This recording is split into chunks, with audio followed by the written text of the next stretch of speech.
Broadcasting from the Bayou State and all around the Gulf Coast and streaming nationwide. This is the C.L. Bryant Show. CL here with you on this Monday in the jeweled cities of the Arklatex, the jewel cities of the Arklatex, Shreveport and Bossier City, my hometown. And I want to welcome aboard all of our friends on in southern Arkansas and East Texas and throughout the fruited plains of the greatest nation on the face of the earth, the greatest success story the world has ever known. Welcome aboard.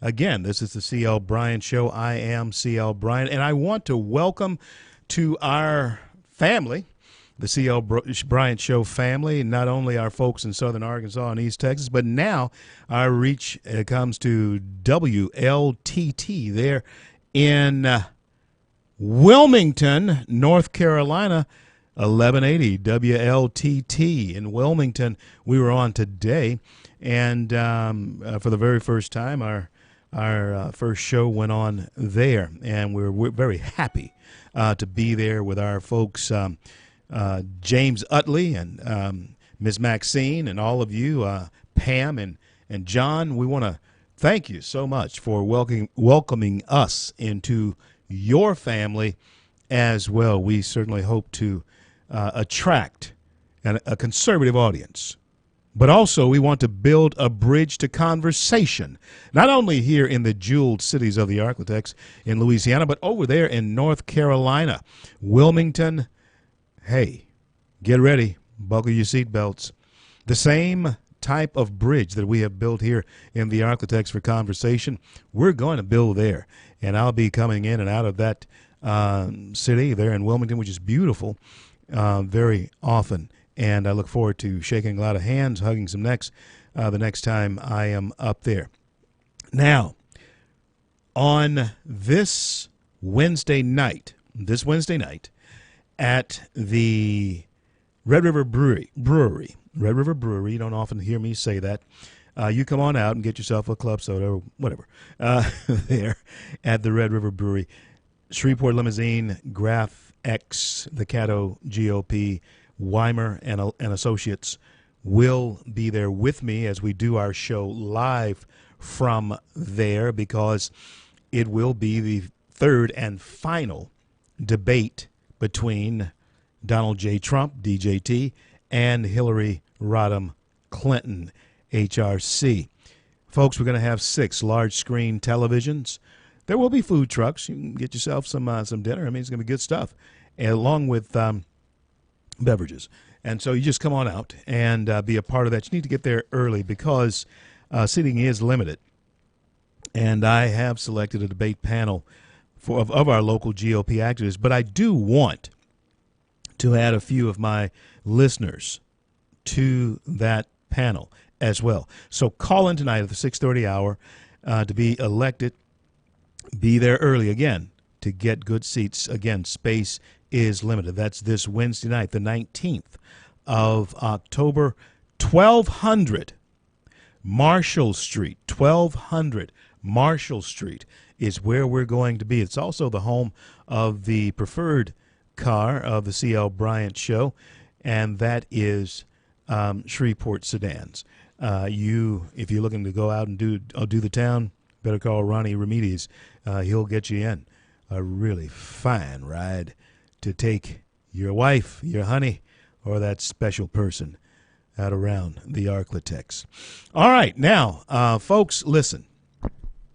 I want to say this to all Americans, there, wherever you are, Wilmington, wherever you are, and particularly here in the jeweled cities and throughout the fruited plains of the greatest nation on the face of the earth.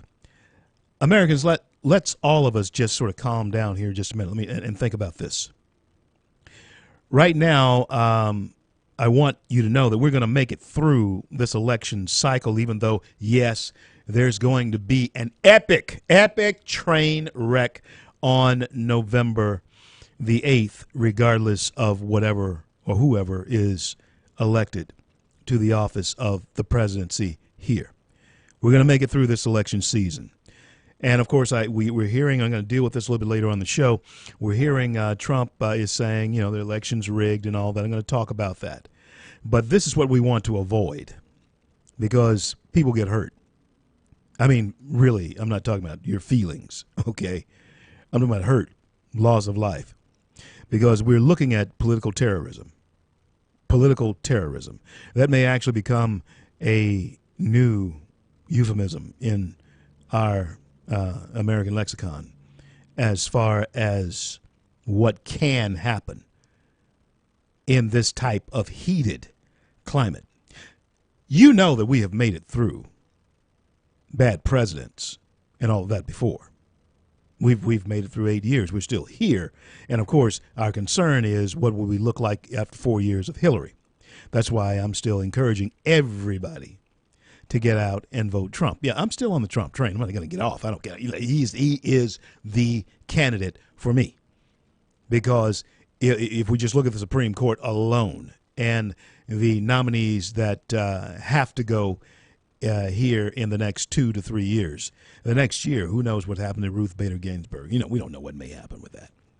Clarence Thomas is getting old as well, although I think Justice Thomas is going to be around for quite a while. I think Justice Thomas will be around for a while.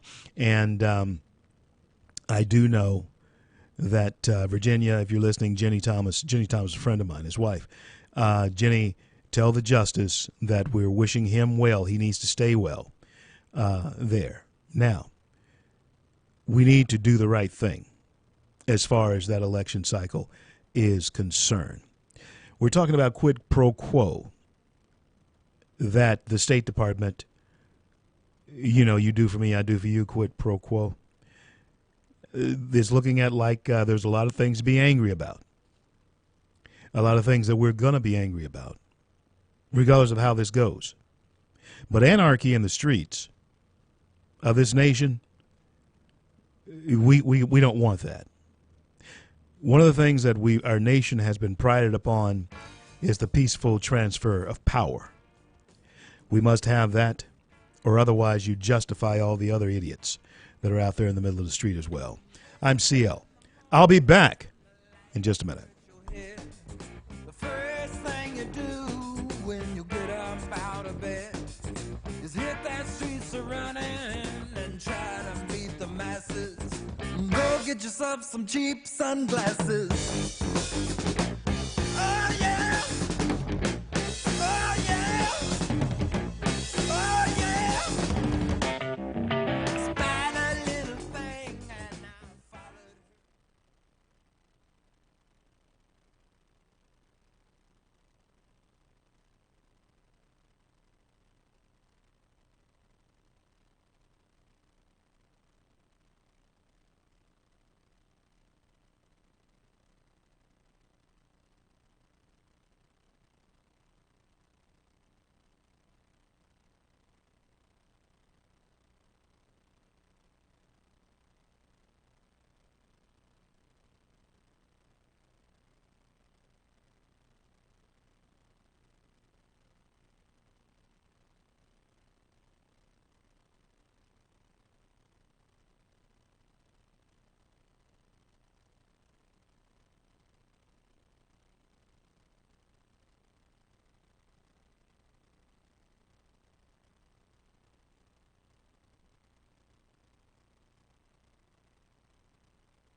CL on this beautiful day in America, and I want to thank each and every one of you for being here. I want to tell all you folks in the Charlotte, North Carolina area that I will be at the Gordon Conwell Theological Seminary this Friday. This Friday I'll be there, and I'll be speaking on the subject of the evolution of our American dysfunction. That is the theme. Along with me will be Nancy Schultz and Dr. C.L. Gray, the medical doctor, will be there with me at the Gordon Conwell Theological Seminary.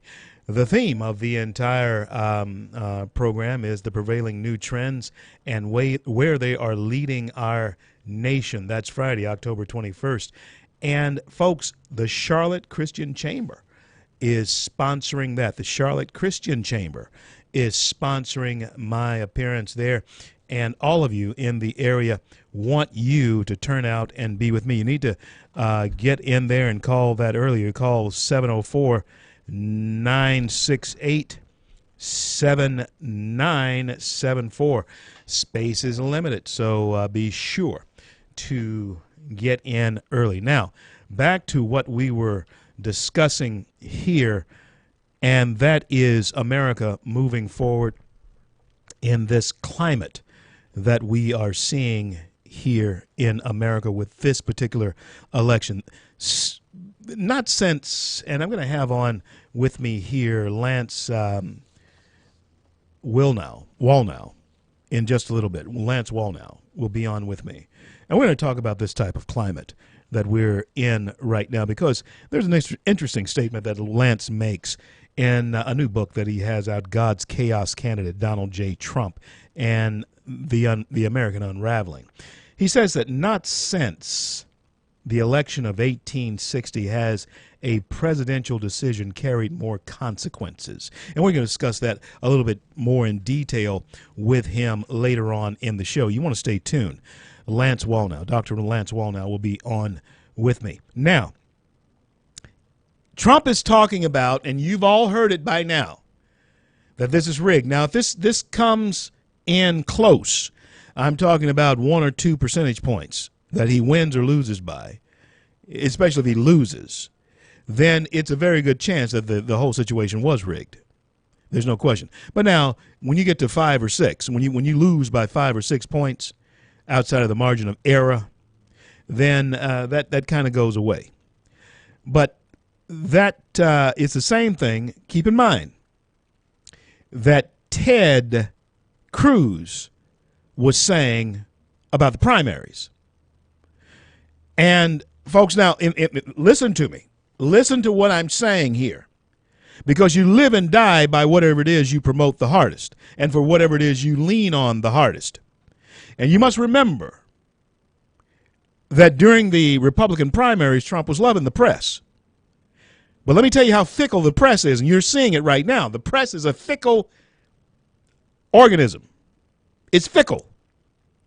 They build you up to tear you down. That's what they do. They build you up to tear you down. You can live and die by the media. Do you understand me? Now, as I said, if the race is close, then very much possible that this is definitely fixed. But now, the progressive liberal media, they have it in for Trump. His greatest enemy is not Hillary Clinton. His greatest enemy right now, just like his best friend when he was a Republican, was the media. But you live and you die by the media. And that's one thing, Trump should know this. He's a reality star, for crying out loud. And he should know that. Now, it is true, as Rudy Giuliani said, it is true that dead people vote more for Democrats than they do for Republicans.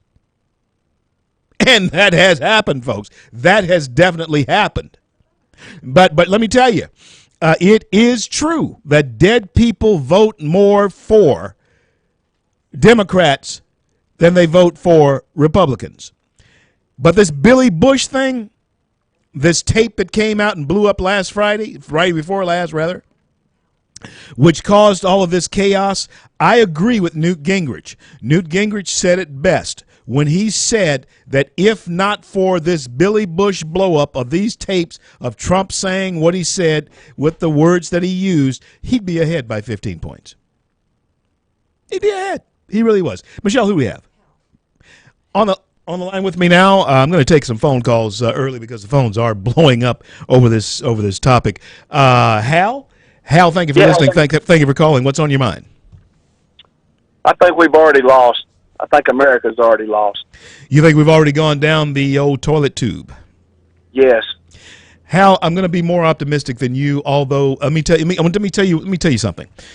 I have been out there, Hal, and let me say this. Sometimes it really does feel as though we have gone over the cliff. But Hal, I'm going to tell you, not yet. We can, but not yet. What makes you think so? I think the Republican Party establishment has given in to the Democratic Party wishes, and they do not want to lose their money cow. Let me ask you this: is Paul Ryan and Mitch McConnell, are they in cahoots with the Democrats? I mean, is it just one party, really, in your estimation? It seems like a one-party situation right now. I don't know if they're in collusion with them, but I think that they feel like they have too much to lose because Trump seems to be for all of us and none of them. And let me ask you this too, Hal. Let me ask you this too, because I do want to take another call, but I want to hear your opinion on this. Worst case scenario, and I may have to. Hal, can you hang on for me till after the break? Sure. Hang on for me after the break because I want your answer on this. Those of you who are on the line, hang on for me. I will, in fact, be back in just a minute. Wow, touched a nerve, it seems. But I want to ask this question. Worst case scenario, Trump loses. Does he start his own party? I'll be back in a minute. I'm CL. Bright colors on my back, and why does my appearance seem to have a somber tone? Well, there's a reason for the things that I have on.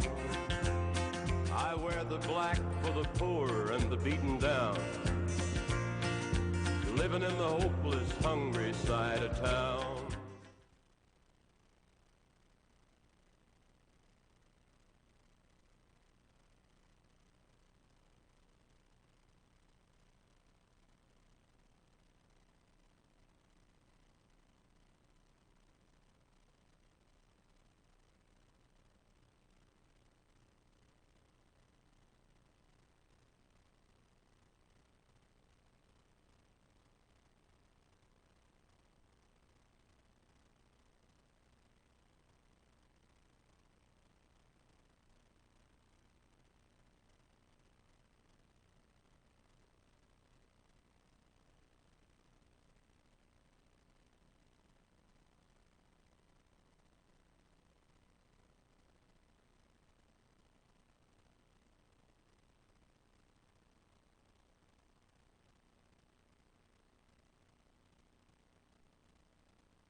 ZL back with you on this beautiful day in the jewel cities of the Arklatex and all you folks in Wilmington.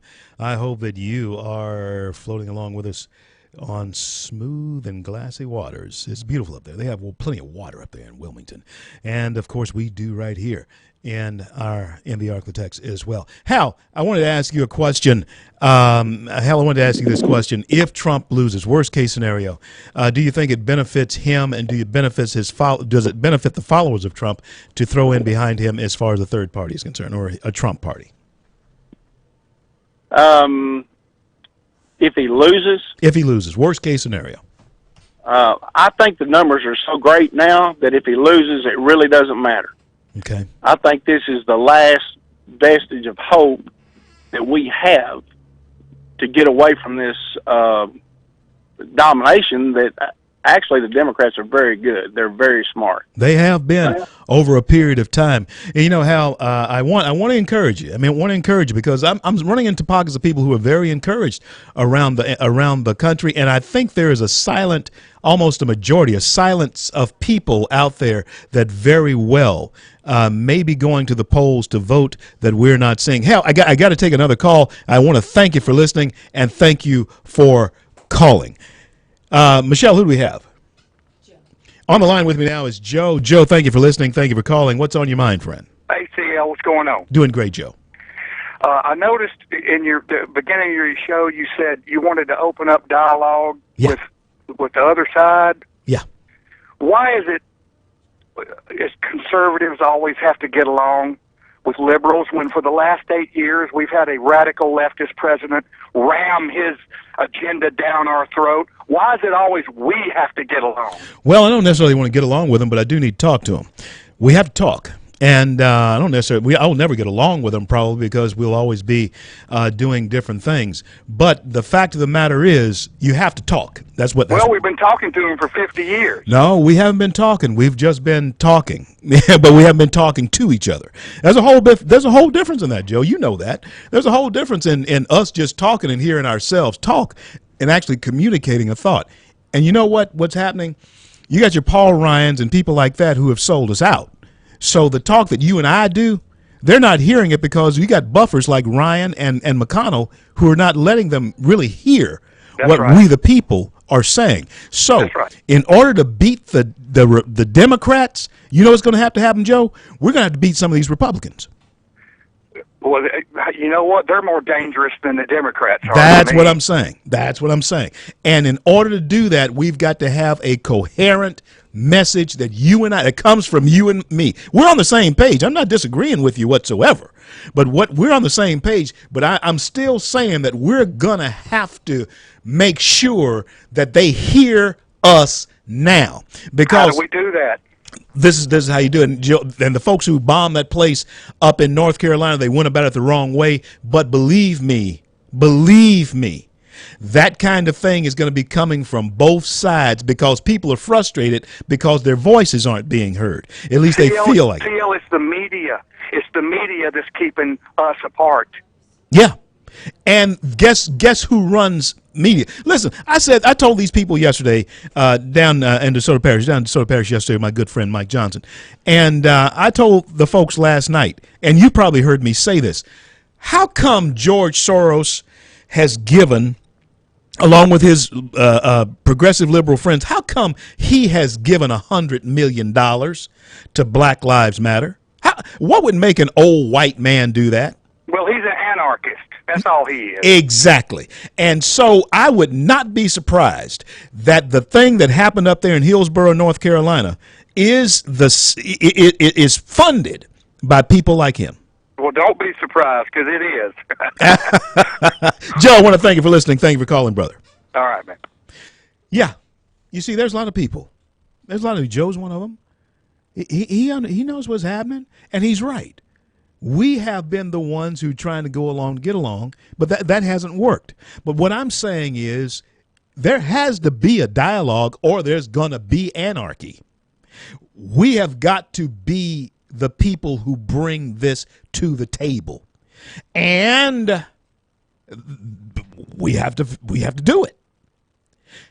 I know that that doesn't sound like the best thing to do, especially with us who have the blood in us for revolution. Revolution is in the air, believe it or not, folks, in this country. That explosion that happened there at the Republican headquarters there in Hillsborough, you saw the moniker the moniker that they put on that, the writing on the wall they put there: Nazi Republicans leave now. Huh? Folks, that's going to be happening back and forth. There's going to be a trade-off back and forth with that. That's not going to stop. Oh, you better believe it, especially with the flames that's being fanned. With the flames, there are flames being fanned. Now, Hillary's not quite as overt as Trump is as far as fanning the flames of dissension, but she's fanning the flames. Now, Wednesday night, you come and share, all of you, come in, as many as can get in. And you need to get there as early as you can, because I'm going to have a panel of GOP there for discussion, but I wanted to have some listeners there, too. And at the 6:30 hour, call 318-320-5335, 318-320-5335. We want to have some of our listeners on the panel as well. So at 6:30, be sure to call in. And now there's going to be 6 large screen, huge screen televisions there, so that we can see this thing, this debate party. We're going to have it there together. There will be food trucks and all of that. 1200 Marshall Street, right there on the outskirts of the city. And I want you to come down and be with us. Ronnie Remedi is going to be there, me, Michelle, Rick. Come down and meet the whole party. There's a whole CL Bryant show. Even Jay's going to be there with me too. And so you got to come down there and meet Jay Wadley. He's going to be there with me, and we're going to have a great time down there with you on Wednesday night. I'm CL. We're going to be back with Dr. Lance Wallnau, who is the author of God's Chaos Candidate, Donald J. Trump. When I return, you want to hear this.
Broadcasting from the Bayou State and all around the Gulf Coast and streaming nationwide.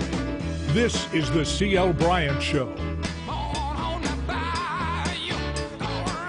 CL back with you, and here at the top of the hour, I had told you that going to be on the line with me is Dr. Lance Wallnau, who is the author of God's Chaos Candidate, Donald Trump. And before I bring him on, I want to remind all of you, I want to thank you for tuning in to the show on Friday. We had on the son of Saul Alinsky, David Alinsky.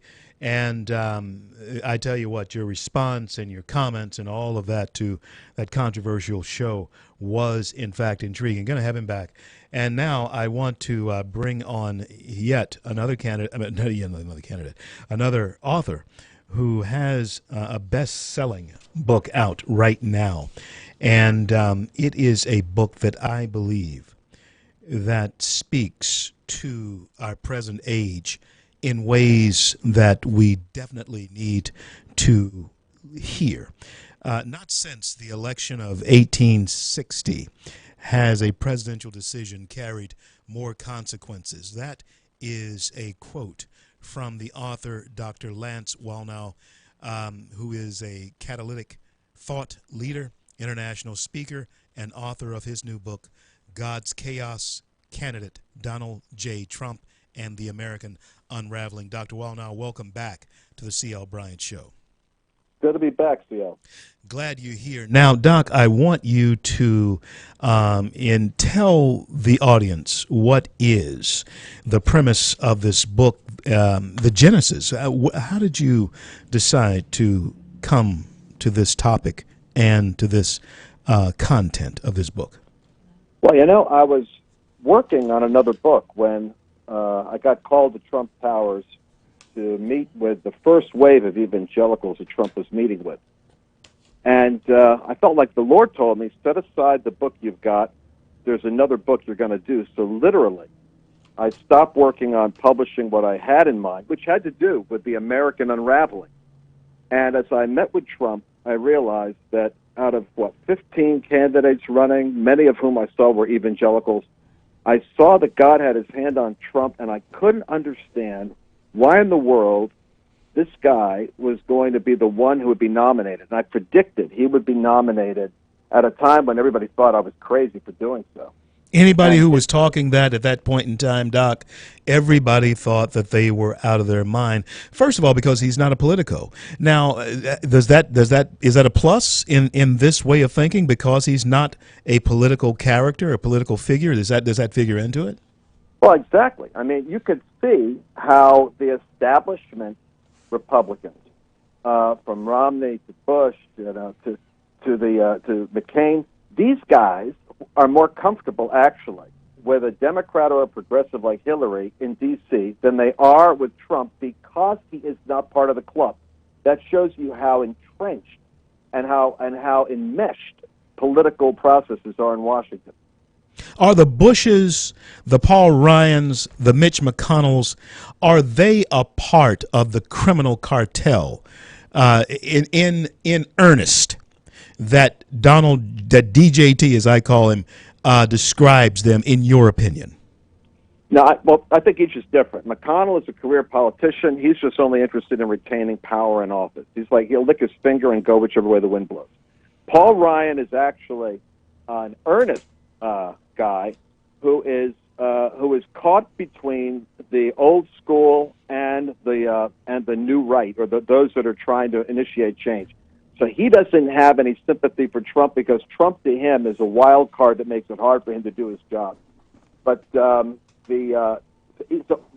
a rule, the establishment in Washington is incapable of dealing with the tough decision making that has to happen because of that $19 trillion deficit. Nobody catches this. That's the issue we should be looking at. And if that bubble bursts, everything changes. Then why is it, Dr. Wallnau, that we're on with Dr. Lance Wallnau, who is the author of a brand new book, and I encourage you to get it, God's chaos candidate, Donald J. Trump, and the American unraveling. Doc, the one thing that really frustrates me, and I know it frustrates a lot of people, I just returned from a 3-city tour here these past few weeks, is that in these debates that we've had, these last two, there has not been any substance. You mentioned the economy. How come we're not talking about that? How come we're not talking about ISIS? How come we have relegated and reduced ourselves to talking about just the emails and people who Donald Trump may have said something bad about? Why is that? Yeah, it's well, here's the deal. Trump on the campaign trail, is addressing issues, but the media has found out that they can control the narrative regarding Trump if they keep hammering him on emotional issues that resonate with low information voters. So he has to be able to not only deal with that narrative that he's some kind of a philandering bad guy, he has to also bring up specific stuff in this next debate that's going to position him against where the Democrats are. Exactly. And, specifics. Yes, specifics. Now, when we talk about an unraveling, we're seeing where you can basically trace where it's coming apart when you're seeing something unravel. It's a very interesting word you use in that title. Where can we specifically see the American unraveling in your estimation? Lord help me. Doc? Yeah, there you are. Yeah. Man. Can you hear me now? Can you hear me? Okay. Yes, sir. Where can we see the specific unraveling? When something is unraveling, a sweater is unraveling, a pant, Right. is a suit is unraveling, you can see where that is happening. Where can we specifically see the unraveling, in your estimation, of America right now? Sure. Well, the unraveling, like I said, the economics. Okay, On the economics. Uh-huh. You're fading in and out on me, Doc. Stand still wherever you are, right there. Okay, so what's amazing? I'll tell you the truth. I have had TV studios I've been on this week that have had problems when I'm on that are absolutely bizarre. They said in 7 years they've never had the electric problems they've got, like when they're interviewing me. I'm telling you, it's crazy. I tell you what, Doc, it's curiouser and curiouser, as it has been said. Yeah, for real.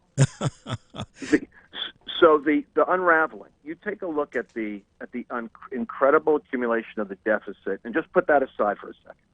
Then roll over to the progress of LGBT values on redefining marriage, and just push that aside for a second.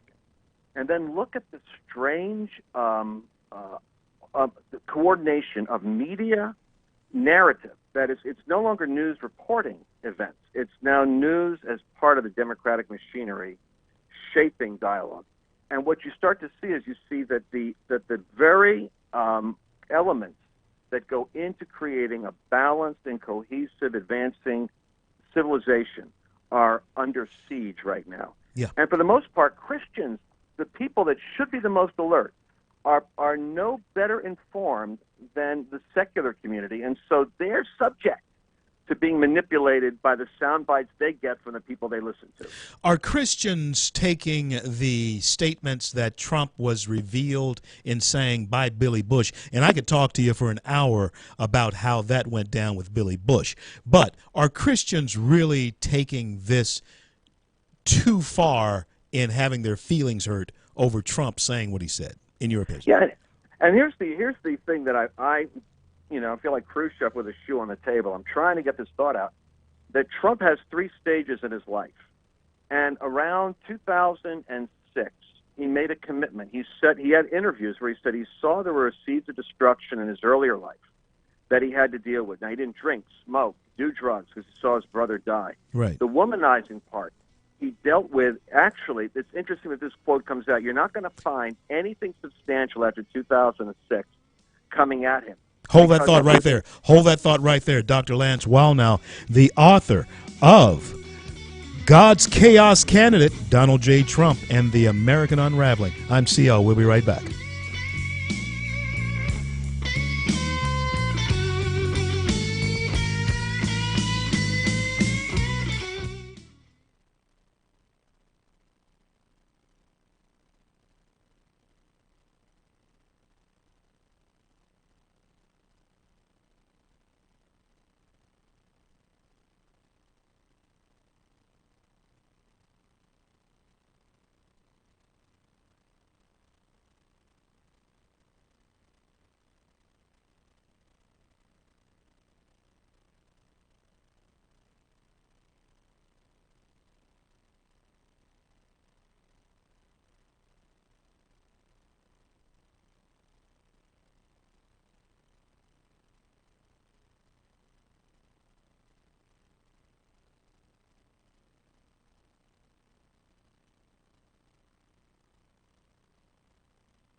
Robert Zimmerman, who is a Nobel Peace Prize winner, the very first songwriter, American songwriter to win it.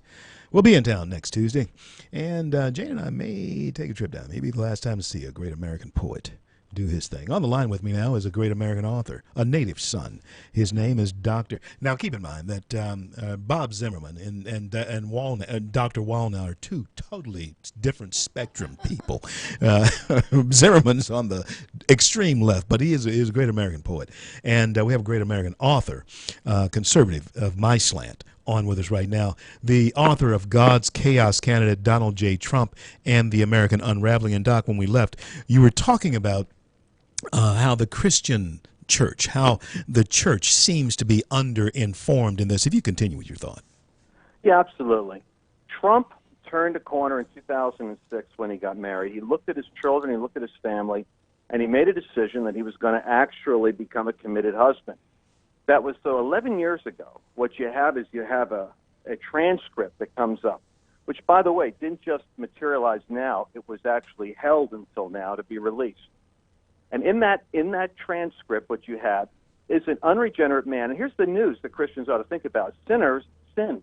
Yeah. But when sinners sin... Newsflash. That's a newsflash. Sinners sin. Wow. Yeah, no kidding. And when they repent, they probably are in a more authentic place of being shaped by God than somebody like Hillary and Bill who have done wrong and never once acknowledged it. Ooh, I like that, Doc. That gives me ammunition right there. And folks, that should give you ammunition too, just in the simple thing that Dr. Walnow pointed out, and that sinners do sin. And at that point in time, Donald Trump was, my wife, Jane, and I, we've been together over 40 years now. Doc, let me tell you this.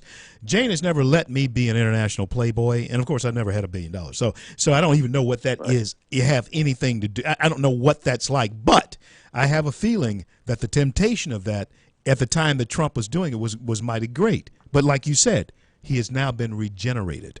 That makes a huge difference in my life and in yours, I'm sure.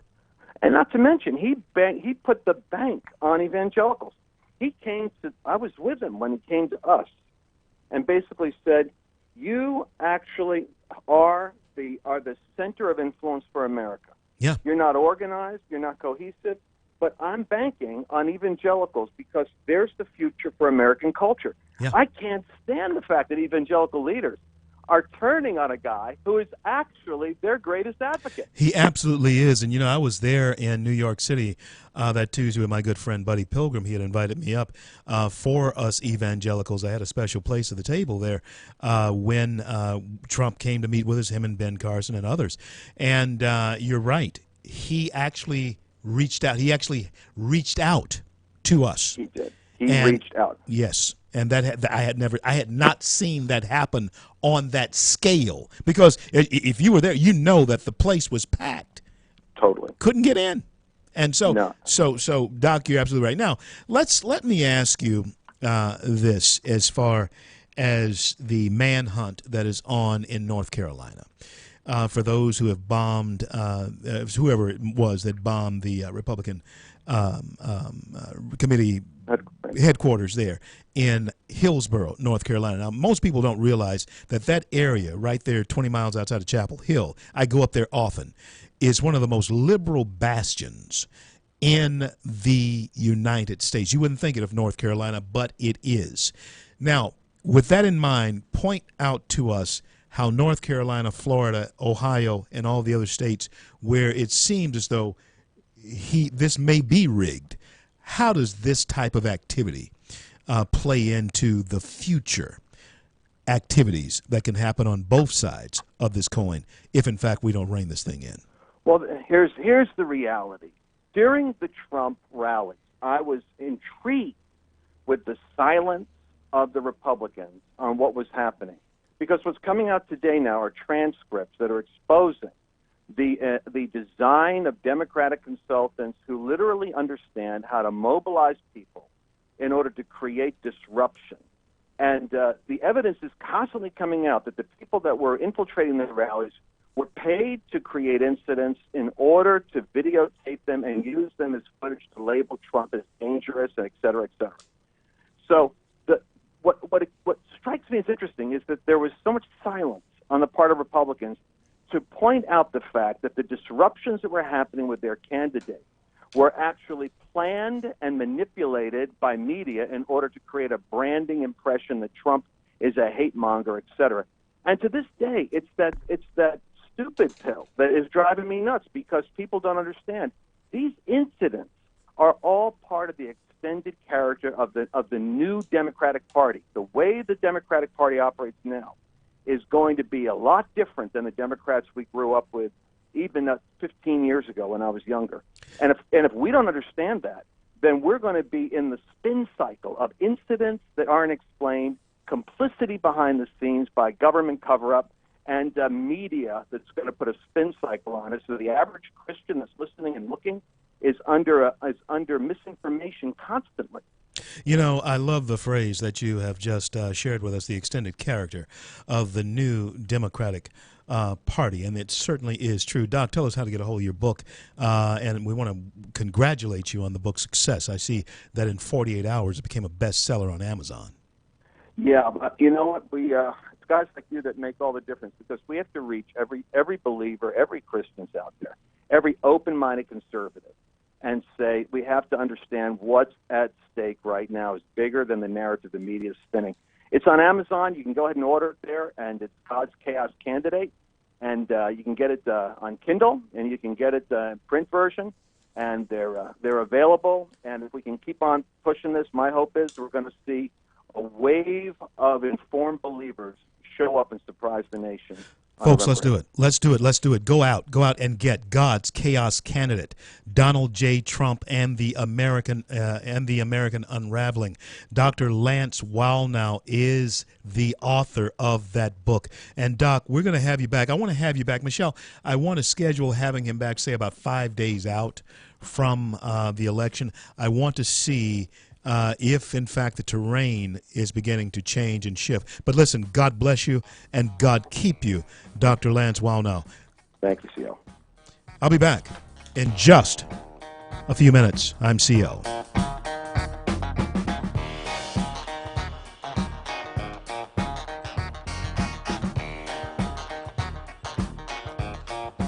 Very superstitious, writings on the wall.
Yeah.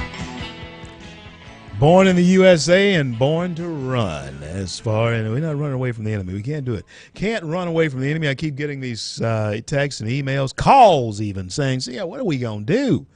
What are you going to do?" Hey, we're going to continue to be who we are, Americans. We've survived worse. And I want you to keep this in mind. I want all of you to keep this in mind. Tune in to me right now. Listen to what I'm about to tell you. When this country was founded, we were facing much worse odds than we are right now. As far as the Republic is concerned, we're talking about we're talking about saving it now. We got to save it. But when it was founded, it was something that was just a whisper. It was an idea, and those who pledged, and I've often wondered, I've said this in speeches. In fact, I said this in a speech this past weekend up in Pittsburgh. I often wonder what would make the 56 signers of the Constitution, men who had land, who had fortunes, and had wealth. They had actually wealth. They were okay. They were doing okay. What would make 56 men in that class pledge to themselves and to each other their lives, their fortunes, and their sacred honor, knowing that if in fact they failed, an English noose was waiting for them? What would make them do that? It's two words: freedom and liberty. Even that runaway slave who was leaving the plantation to go and find freedom, he didn't know where it was. He didn't know what it was because he had never been free. And so it was with those who were, in essence, in the same boat, in a different degree, much different degree. They had never been free as far as being able to actually create and own their own stuff without the king's heavy hand upon their stuff, and without the impending possibility that he could come in and take their stuff at any times. That, my friends, too, is a form of slavery, much like in a lesser degree than the person who is on a plantation and can't move, can't go, can't do anything without some papers. So it leads me to say this. In the DNA of every true American is a thirst for what we as Americans know as liberty and freedom. Now, I want you to call me at 318-320-5335, 318-320-5335. If you want to be on the panel that we are going to have on debate night, the 19th of this month, there at Shreveport Limousines, Shreveport Sedans, 1200 Marshall Street. You'll see it as Red River Brewing Company.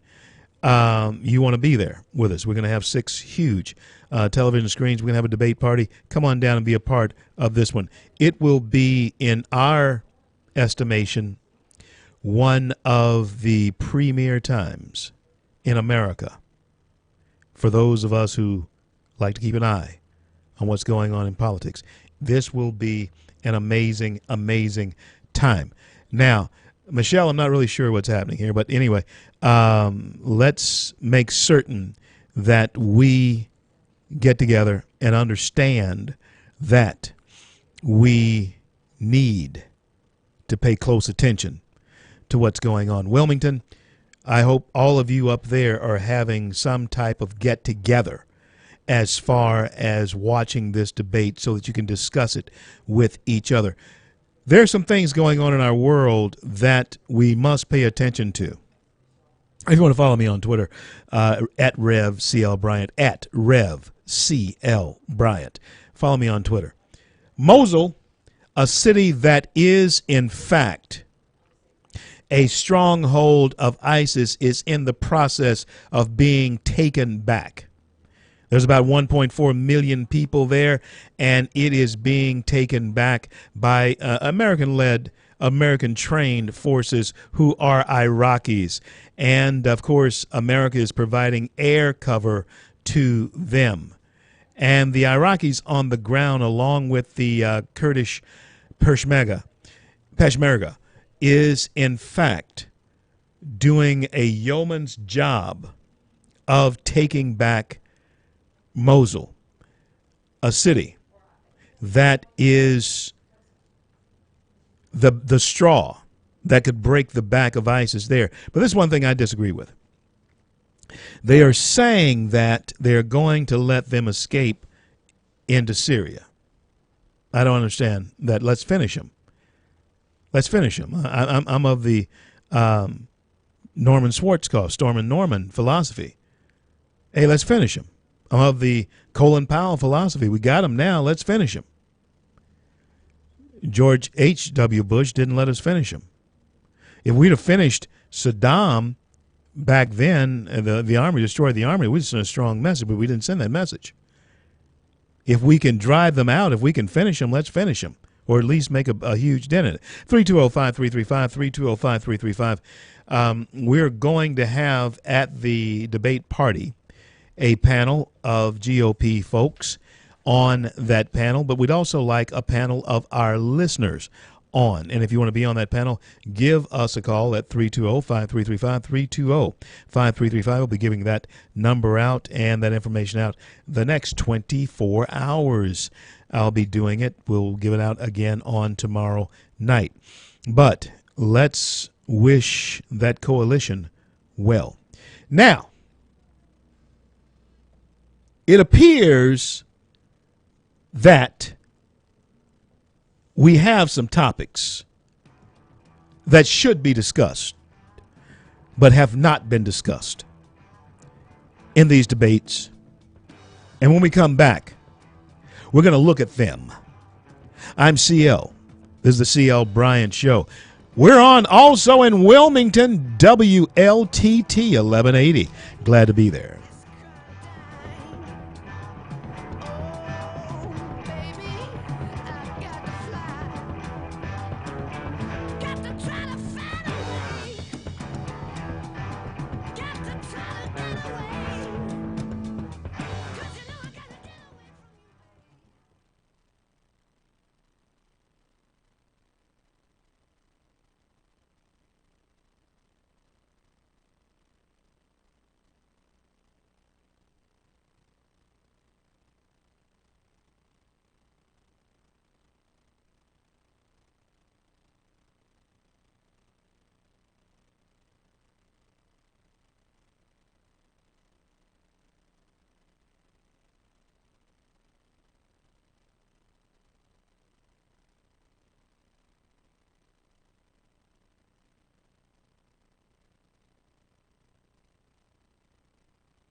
I knew a man, Bojangles, and he danced for you in worn-out shoes. CL. It is Monday in the Jewel Cities, and I certainly want to thank all of you for coming along, and all of our friends in southern Arkansas, East Texas, and over in Wilmington, North Carolina, WLTT. I want to thank you for being there with us as well. 1180 is where we're coming out of there. And I will be up at Conwell, the seminary there. I'll give you that out in just a little bit. But when I left, I was wanting to talk about some of the topics that we should be talking about. Now, Chris Wallace is going to do a fantastic job. He is going to moderate in a way that I believe will bring adult conversation to the room, and I'm certainly hoping that both of them will engage in the adult conversation that's needed to be had. Now, we're going to have a debate party, I'm telling you again, there at 1200 Marshall Street on Wednesday night, the 19th. Doors open at 7 p.m. We're going to do the show live from there starting at 5:30 to 7:30. But the doors will open at 7 p.m. And our sponsors are, of course, sponsoring. We'll have free beverages there. Food will be on site, but food can be purchased. But there will be some free refreshments as well.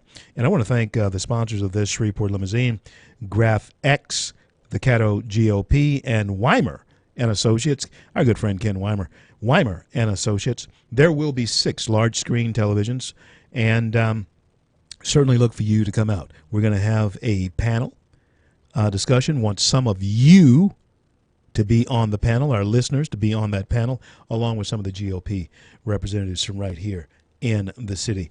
Now, the Economy Supreme Court, foreign hot spots, fitness to be president will be the topics that Chris Wallace will be going over with both Clinton and Trump.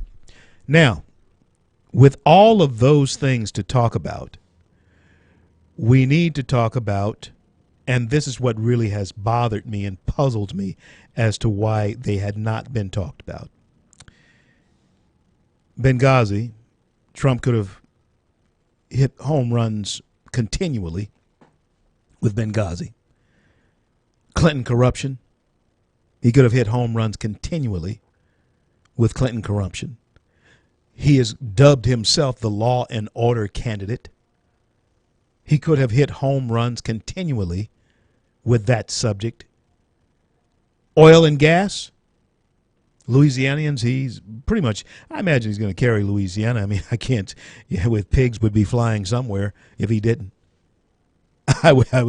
Louisiana and Texas, pigs would have to be flying somewhere if Trump does not carry Louisiana and Texas.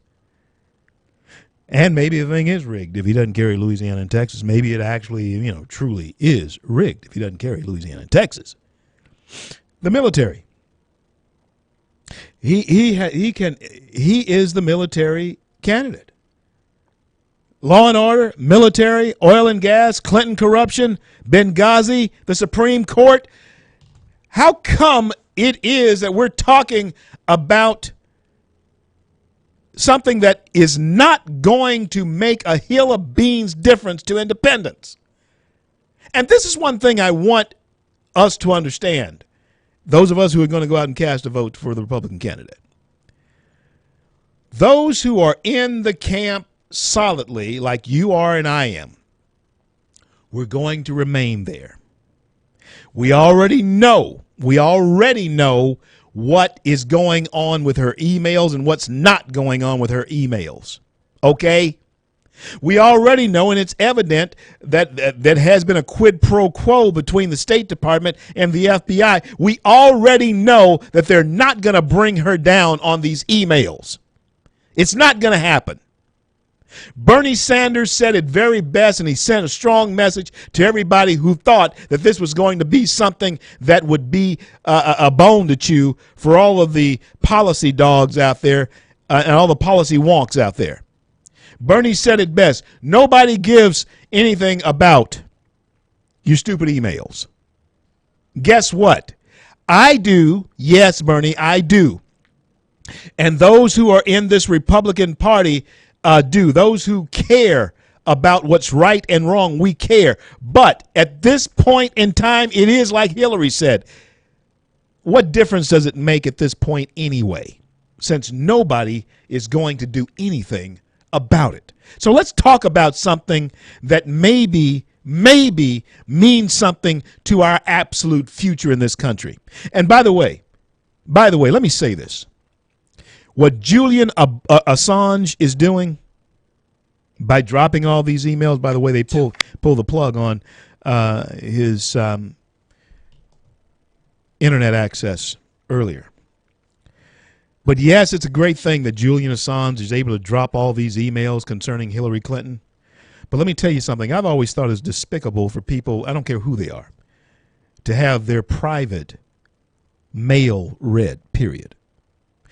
And even though we may be singing, some people may be singing Julian Assange's praises right now, if they can do that to her, they're gonna do it to you. So be very careful how we sing the praises of that particular dog. Because if they are getting into hers, it's just a matter of time before they're looking at yours if they're not already doing it. It's not a good thing. Mom and Daddy taught me, hey, you don't read people's mail. You don't do it. Now, I know that sounds really bad and strange to you, but there's something being violated here that we're walking on this particular tightrope right now. There is something that we are contributing to by singing the praises of this that will affect all of us as Americans. Because right now, her emails being read has not amounted to a hill of beans. Has it? Has it? Has it? It has not. The FBI has been complicit in covering it up. And if you're thinking she's going to go to jail over it, forget about it. It's not going to happen. Let's talk about something that we can actually sink our teeth into. I'm CL. Be right back.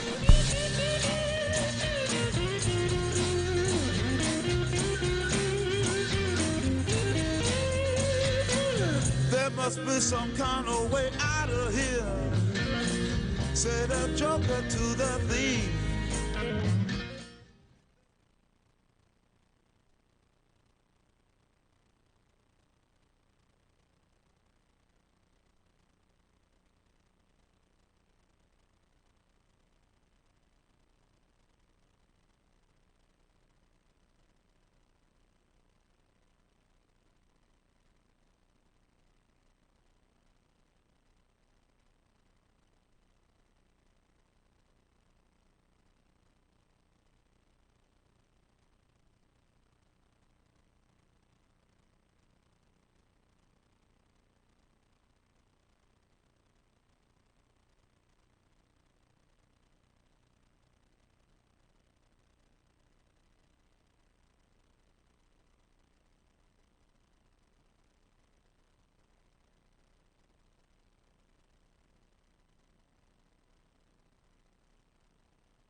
She's a good girl. CL, back with you on this. I knew that would fire you up. On the line with me now is Kenneth. Kenneth, thank you for listening. Thank you for calling. What's on your mind, brother? Well, I got two things. One, you were talking with the author of that book about the 1860s being, really bad for the country, unraveling, and all the way through Reconstruction. Yeah. And they called two terms for Bill and Hillary back then. They're applicable. One's a scallywag and the other one's a carpetbagger. You're absolutely right. They're both of them. But the other one is that she's always saying we're stronger together on there. And if you look at a womanized beam, that's the one that you put across the wide opening for your garage and all. Yeah. And it's glued and it's screwed together and it's held together by common stuff. Yeah. Well, in her vision of these beams, it's just individual boards put up there.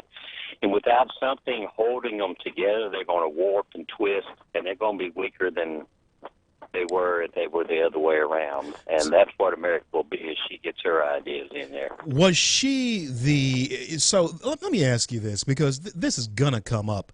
If she loses, if she wins, because if she loses, I have a feeling Hillary very well could be, at some point in time, held accountable for the crimes that she has committed. If she wins, forget about it. All bets are off. But now, was she in fact the brains, in your estimation, behind Bill and all of that? Because she was the pit bull who defended Bill. What do you think about it? I would say she probably was. Bill still, he comes out, he said, I grew up in that Southern culture. I knew what it was like and all like that. He had that good old boy attitude to her, but she's kind of conniving. When she first got out of college, she was a Barry Goldwater supporter. Right. And she found out she wasn't going to get very far that way, so then she swapped over to the more liberal. And that's the other thing that aggravates me. The media, especially our conservative people, they talk about the left. Why don't we just call them socialists? That's what they are. That's what they are. And that's why I call it the progressive, socialist, liberal media. That's who they are. And so I want to thank you, Kenneth, for calling. Got another call that I need to get to. Thank you so much for listening. Thank you for calling. Yeah, he's right. Let's call them who we are. Who we have, Michelle? Larry, thank you for listening. Thank you for calling. What's on your mind, friend? See, you really made me mad, your last comment. I know you did. I know I did. Do you understand why? I mean, you talk about Hillary's emails, meaning we shouldn't look into them because it's personal email. Well, when her personal email contains things to do with our country, right, it's no longer personal. Right. You're absolutely right. You're absolutely. I agree with you. If you went out there and checked the mailbox, see if you got 10% off at Home Depot, that'd be perfect. But when you're talking about our national security, you're right, and what she's putting across the airway, and then you come up and say it's none of our business. No, I'm not saying that. Her emails. Listen to what I'm saying. Exactly. Listen to what I'm saying. Listen to what I'm saying. If in fact we go down this trail, now emails are relatively new in our way of thinking, right? You sound like you're a guy about my age, right? I'm a little older than you. You're a young man. Okay. Emails are pretty much new. I sound like Coach O, don't I? You do. But let's have this conversation. Larry. Because emails are a relatively new thing. You still there, Larry? Yeah, I'm okay. listening. Okay, don't go away. Emails are a relatively new thing in our lexicon, and so we know that they have been exposed now. That it has been exposed that Hillary did naughty stuff, bad stuff, that did expose American secrets to possibly our enemies. No question about that. And yes, she should be reprimanded for that, but the president knew about it. He knew about it. He knew about it. But now, there's a bigger design here than just Hillary's email, is what I'm trying to wake us up to, Larry. There's a bigger design to this than just her emails. They are trying to encroach upon the privacy of all of us as far as that is concerned. If they can do this to her, this is my point. If they can do this to her, they will do this to you, and they will do this to me. Well, here's my point on that. If you're a public official all your stuff ought to be wide open on the table. I agree. If you're a private citizen, no, it shouldn't be. I agree. I totally so agree. Cross the line between public and private. That's why she should not have had it on a private email. That's the point I'm making. She had this but, on her private email. email. Open it up to the, they could check me for going, my wife is crazy, which she's not. Yeah, I thought you'd take that. No, I thought you'd take that back right quick. But there's a difference between public officials putting stuff on emails and stuff, right, versus Joe Blow. Oh, absolutely. I agree. Listen, Larry, we're actually in agreement. I'm just saying, though, that's why she should not have had this on her private email. She should have suffered the consequences. James Comey, our FBI director, should have held her hands to the fire when he found out she had this on a private email, because that says that we would have to violate her rights in order to get this particular information. There's a lot of guys in jail right now for security breaches. Yeah. That did way less than she did. No question. Donald Trump pointed that out. It's a double standard of law. Donald Trump pointed that out. He points it out very strongly, that there are people that have done far less who are in jail right now. Listen, Larry, I gotta go, brother. I gotta go. Listen, thank you so much for listening. Thank you for your call. Larry's right as far as that is concerned.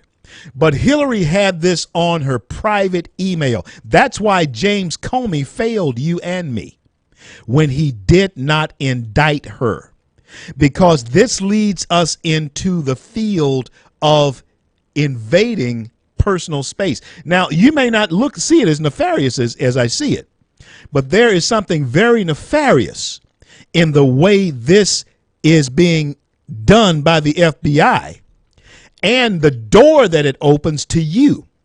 Was it on purpose to open this door to you through Hillary's private emails? I hope you hear what I'm saying, because it does. I'm CL. We'll be right back.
Broadcasting from the Bayou State and all around the Gulf Coast and streaming nationwide. This is the C.L. Bryant Show. Let me share with you what's so diabolical about Hillary Clinton that I wish DJT would point out, Donald J. Trump would point out, is just how diabolical she is. Because she is. Now, if you haven't heard of the Fourth Amendment, you read it. The Fourth Amendment of the United States provides the right of the people to be secure in their persons, houses, papers, and effects against unreasonable searches and seizures shall not be violated, and no warrants shall issue but upon probable cause, supported by oath or affirmation. Now, diabolically, and let me tell you, inadvertent, and no, it's not inadvertent because it's intentional. This was intentional. And Hillary, tell you how diabolical the Clintons are and what will happen to you and me, and particularly DJT, Donald Trump, and anything. Listen, I don't know what's going on with his audits and IRS audits and everything, but Trump has to win this election for himself for all kinds of reasons. He has to win it for us for all kinds of reasons. Because I asked the question, if you'll recall, if you were listening on Friday, I asked the question of Pastor Rodney Howard Brown, if Hillary wins, how are they going to come after us? Meaning those who oppose the government, the status quo as it is now. If you recall his answer was they'll unleash the IRS on us. Now, we know that they can. We know that they have, because that's what happened with grassroots organizations, that the IRS was not only denying them certain things, the IRS was investigating them in certain things. They were denying tax-exempt status to some, and they were investigating others. Yeah. And so when you have executive power to bypass certain things, as Obama has done over the last 8 years through executive fiat and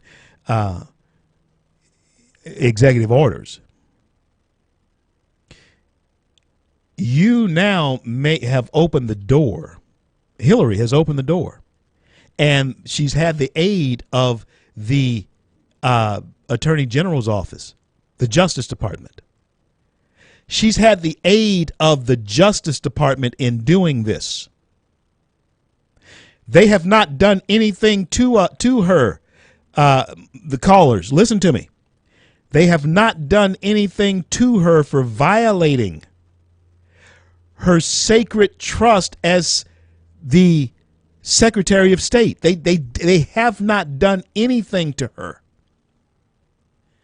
So what does that tell you? That has to tell you something. Yeah, we can be outraged about it and raise a lot of cane about what should be done, but you have to look at what has been done, and the answer to that is nothing. So what does that tell you we're being set up for if Donald Trump fails in his bid for the presidency? More of the same, unless you are willing to do what the founding fathers did when the heavy hand of the king rested upon them in ways that they could be unlawfully searched and seized. The hypocrisy of the Clintons and that administration will be that although they won't allow this to happen to themselves, they will exercise unlawful search and seizure against you, because they do want to fundamentally change the tenets of the Constitution of the United States. I just read for you your Fourth Amendment rights. That's another reason that we have to have a candidate elected. And I certainly hope that there's a groundswell of people that we have not seen who will get out and vote for the Republican candidate. Now, remember what Dr. Lance Wownow said about this. And see, this is where all the rub has come in. This is where, listen, 17 political candidates who were running against Donald Trump did not dig into what you are hearing now about what he said with Billy Bush on that bus. And believe me, they dug. Paul Ryan dug. The good old boy machine of the Republican Party, they tried to dig up dirt on him, but they never got it. But the progressive liberal media, they got this dirt on him. But I want to talk about 2006 to the present. Trump has been a different individual. I'll be back.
The sky is crying.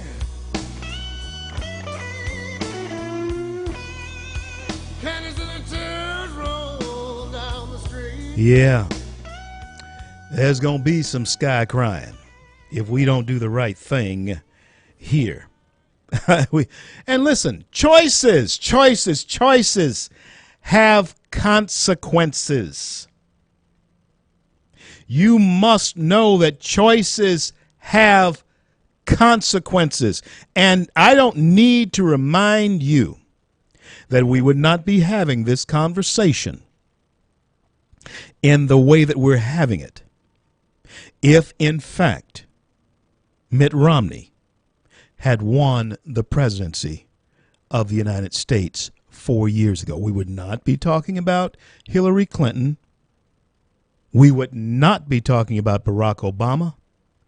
We would not be talking about Donald J. Trump, because Mitt would be running for his second term in office. Who knows what type of president he would have been? I can tell you, a better one than the one we have. So, there we go now. The IRS turned loose on you, pardon me, can in fact be a tool that everyone will in fact kowtow to. People, you talk about, listen, tell you how bad this, people have been given immunity here by Congress to tell what they know. But yet, do we know any more after they have been granted blanket immunity than we did when they didn't have immunity? Folks, the fix, as far as that is concerned, is in. You've got to make up your mind now. And we got about 23 days, Michelle? 23 days to get this right this time. Because the worst thing that conservatives did, Christians did, pardon me, was to stay home and not vote for Romney. You can see it now. I talked to people who said, no, I just can't vote for Romney. Do you see the error of your way now? I'm hearing it again. 4 years later, let's talk about what I had in my mind to speak to you about. In 2006, Dr. Lance Wallnau was talking about this. Donald Trump was coming off of basically 10 years ago when he was 60. 11 years ago when he was 59. Donald Trump, yes, he had been married a couple of times, but, still, I don't know if they allowed his first two wives, allowed him to be an international playboy or not. Evidently, he was. Michelle, if I'm not mistaken, he left Ivana for Marla Maples. Is that right? Okay. So evidently, he was an international playboy then. As I told you earlier, Jane has never allowed me to be one. And so, and of course, I've never had $1 billion. No, not even near. We're nowhere close. And so, to $1 billion, in fact, not even. I may be a thousandaire, but I'm not a millionaire by no chance. Okay, no chance. And besides that, I haven't had that. But he was trying to make a change. He was trying to make a change. And evidently, and by the way, I understand, Michelle, that there's going to be an interview with Melania tonight on CNN. Anderson Cooper's we'll see how going to that do goes. that interview, and I'm going to be tuned into that because she evidently was a turning point. Like I tell everybody, Jane saved my life. Yeah, my wife saved my life. Evidently she was the turning point. Yes. In Donald Trump's life. Much more than just a pretty face. People like to criticize her because she was a model and it's just that judgmental attitude where people judge books by their cover. But she is a woman with very strong, solid values. Yeah. Look at the young man that she's raising in the midst of this chaos. Oh, yeah. It is astounding, CL, to hear even liberal commentators say, how is it that Donald Trump still has the numbers he has when they've never seen an onslaught against anybody ever? It's in a politics rage. in Amer- It's Yes. a rage It going is on total against him. propaganda. This reminds me of Germany prior to Hitler taking over. Wow. Just propaganda everywhere. Wow. And like That's Lance strong. said, That's a strong Christians, statement. wake up, dust your Bible off, and start reading and thinking for yourself. Yeah. And you know what, folks? That's very good. You know what, folks? 2006, 2016. Now, of course, I've been in the same field that I'm in for the last 35 years. Same wife, from the beginning to right now. Haven't changed. But this is the point that I'm making.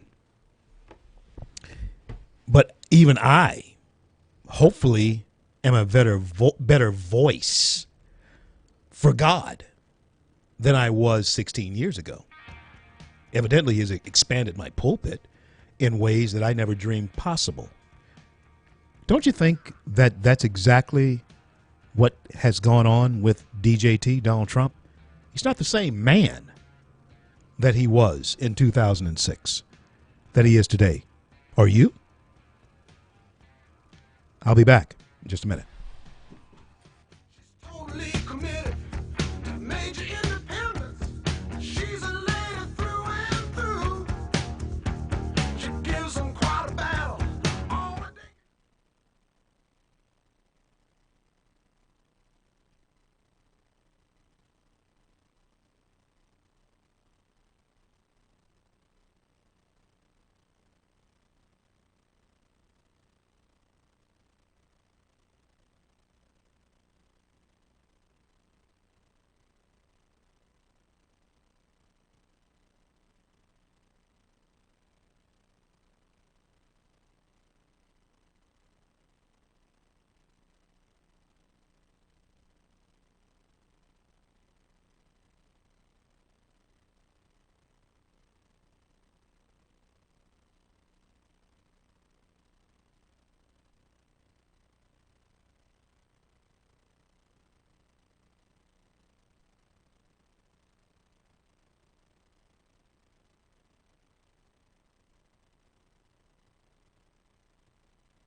CL back with you to close it out. Oh, yes, we are in the fight of our life. America is. We are in the fight of our lives. Mr. Franklin, the lady asked, what type of government have you given us? A republic, if you can keep it. And since those days, since the day that Franklin uttered those words, we have been in a fight to keep it. And the heat of war, the rage of keeping it, from those who would drag it down, the republic. That representative form of government where we, the people, choose from among ourselves candidates and people to go and serve in the seat of power and represent us, the republic. We have fought for 240 years. Now, we may think, I was with my friend Mike Johnson. Pardon me. Michelle, I tell you, it's just something here. I was with my friend Mike Johnson yesterday, and he was saying that, yes, in the scope of human history, when we think about 240 years, that's just a very small portion of time. But to us, it seems like a long, long time, and it is in human life. I don't know anybody who's 240 years old, and I don't know anybody who can remember what happened 240 years ago that's, could tell it accurately.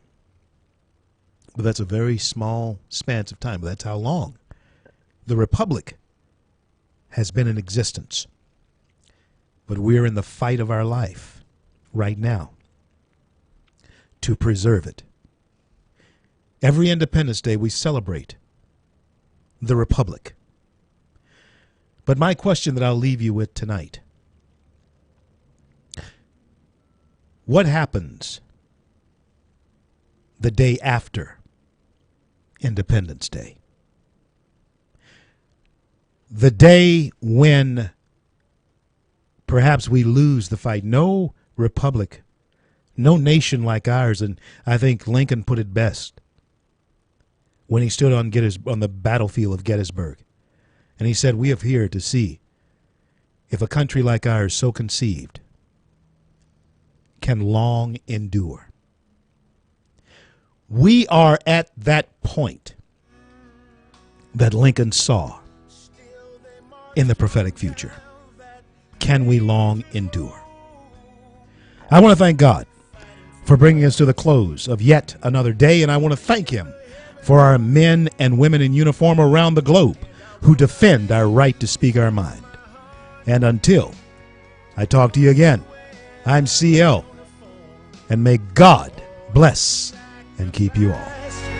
To keep freedom alive, and to the families left behind, we'll stand by your side, and the